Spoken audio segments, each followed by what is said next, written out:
রাসূল সাল্লাল্লাহু আলাইহি ওয়াসাল্লাম বলেছেন, যখন ঘুমোতে যাবা এই দোয়াটা পড়বা। দোয়াটা দেখেন কত চমৎকার, কিভাবে নিজেকে আল্লাহর কাছে সমর্পণ করবেন, সঁপে দিবেন। দেখেন রাসূল বলেন, তুমি এটা পড়বা, আল্লাহুম্মা ইন্নী আসলামতু ওয়াজহি ইলাইক। আল্লাহ, আমি আমার সত্তাকে আপনার দিকে সমর্পিত করলাম।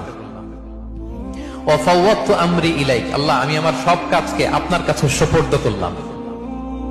ওয়া আলজাতু যহরি ইলাইক। আল্লাহ, আমার পিঠকে আমি আপনার কাছে আশ্রয় রাখলাম।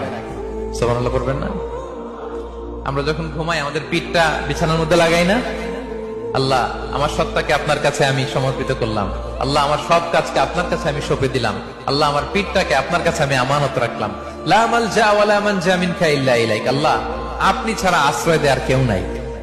আল্লাহ, আপনি ছাড়া আমাদের মুক্তি দেওয়ার কেউ নাই। আল্লাহ, আপনি যে রাসূল পাঠিয়েছেন সে রাসূলের প্রতি আমি ঈমান আনলাম।